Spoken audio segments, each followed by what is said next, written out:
आप सबका बहुत स्वागत है। परमपिता परमात्मा से प्रार्थना करता हूँ कि नव वर्ष आपके लिए मंगलमय हो, शुभमय हो। नए साल में आप देश और प्रदेश की बातें लोगों के सामने अच्छे ढंग से पेश करके लोगों का मन जीते। वहीं ये 3 कृषि के काले कानून खत्म हो और जो किसान लगातार पिछले 50 दिन से धरने पे बैठे हैं, वो इन कानूनों को खत्म करा करके अपनी घर वापसी करें। परमात्मा देश के प्रधानमंत्री को इस बात की नव वर्ष में सद्बुद्धि दे कि वो इस तरह के निर्णय लेने से पहले जो इनके प्रतिनिधित्व हैं उनसे बात करें और फिर इस तरह के निर्णय को ले जिससे देश का भला हो, ना कि देश बर्बाद हो। मेरी कल स्पीकर से बात हुई थी और स्पीकर ने आपके सामने कोई इस तरह की बात कही थी कि मेरा इस्तीफा उनके पास नहीं पहुंचा, जबकि मैंने इस्तीफा 3 दिन पहले खुद अपने साइन करके प्रेस के रूबरू और उनको मेल किया था। वो ये बात भी स्वीकार गए थे कि मेरे पास इस तरह से लिखी हुई कोई आपकी वर्डिंग का इस्तीफा है। इस्तीफा तो क्या सीधा सीधा देना चाहिए, ये लिख के देना चाहिए कि मैं स्वेच्छा से इस्तीफा देता हूँ। स्वेच्छा से वो आदमी इस्तीफा देता है जो शारीरिक रूप से अपनी जिम्मेवारी को ठीक से निभा ना सके। स्वेच्छा से वो इस्तीफा देता है जो राजनीति से अपने आप को अलग कर ले।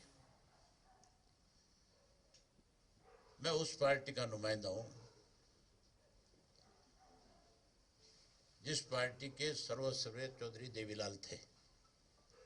उन्होंने उस पार्टी को नींव रखने का काम किया था और चौधरी देवीलाल ने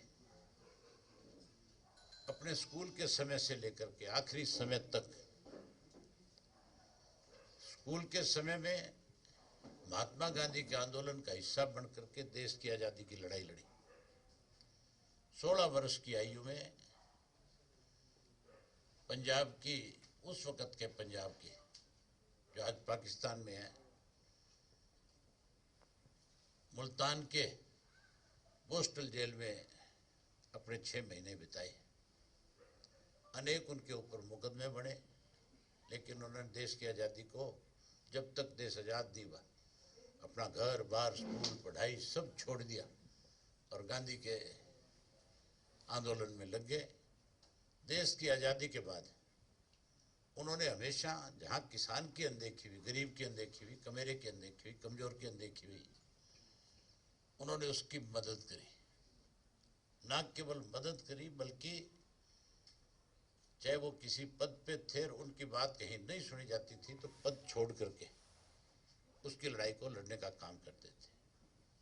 बहुत सारे उदाहरण में अगर सारी बात बताऊंगा तो बहुत लंबा हो जाता है, लेकिन उन्होंने अपने आखिरी समय में भी, ओलावृष्टि हुई थी, चौटाला साहब चीफ मिनिस्टर थे, उनको बुला करके कहा कि किसान की फसल बर्बाद होगी, आज इस महंगाई के ज़माने में उसको ठीक से मुआवजा नहीं मिला तो वो किसान परेशान हो जाएगा, इसलिए ओलावृष्टि का पैसा बढ़ा करके दिया जाए। फिर चौटाला साहब ने उसको 3000 रुपये करके पर एकड़ के हिसाब से दिया था। वो बहुत चिंता करते थे इन चीज़ों की।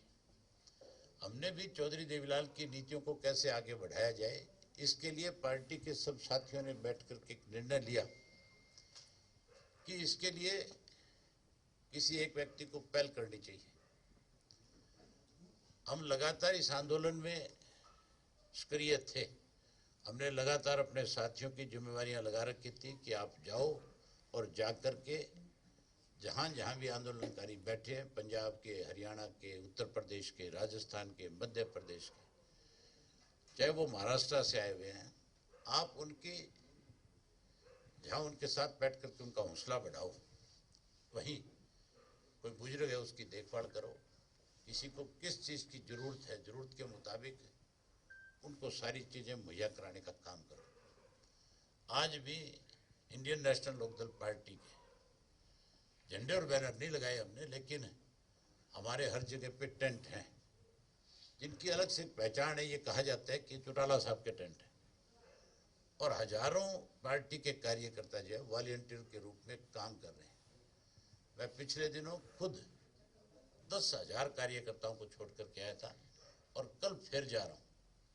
कल अम्बाड़ा से शुरू करूँगा, अम्बाड़ा से पहले पेवा जाऊँगा, पेवा से फिर कैथल जाऊँगा, कैथल से नरवाना जाऊँगा, नरवाना से उचाना जाऊँगा, उचाना से फिर आपके जुलाना जाऊँगा, जुलाना से बड़ौदा जाऊँगा, फिर गुहाना, गुहाना से फिर आपका गन्नौर, गन्नौर से फिर सिंधुगढ़ में जाऊँगा।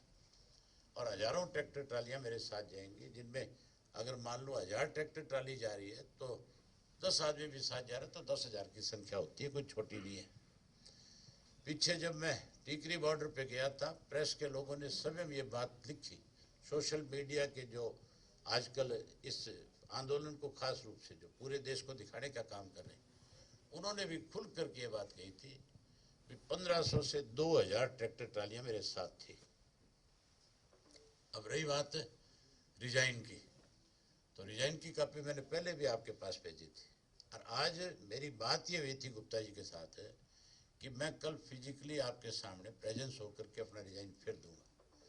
बड़ी हैरानी की बात है, मुझे गुप्ता जी पूछते और कहते हैं कि रिजाइन तो सिर्फ 2 लाइन का लिख करके दिया जाता है, और भी बहुत सारे लोग नुक्ताचीनी करते हैं इसके ऊपर। उनको पूछने वाला हो कि नुक्ताचीनी करनी तो बहुत आसान चीज़ है, रिजाइन करना बहुत मुश्किल काम है। और मैं इसलिए इस पद को ठुकरा रहा हूँ कि मेरे ग्रैंडफादर ने तो डिप्टी प्राइम मिनिस्टर के पद को भी, जो उनको बना दिया गया था, प्राइम मिनिस्टर का पद दे दिया गया था, उन्होंने उस प्राइम मिनिस्टर के पद को भी अपनी जबान पे खड़े रहने के लिए वीपी सिंह के सर पे ताज रखने का काम किया था। और डिप्टी प्राइम मिनिस्टर होते हुए उन्होंने जब किसान की जमीन की लिए नया एक्ट आ रहा था, 1 मिनट लगाई थी, रिजाइन कर दिया था। रिजाइन करके वीपी सिंह को हटा करके और चंद्रशेखर को प्रधानमंत्री बनाने का काम किया था। मेरे लिए विधायक का पद कोई मायने नहीं रखता। जिस तरह से लगातार पिछले 50 दिन से किसान जो है इन सारे दिल्ली के आउटर्स के ऊपर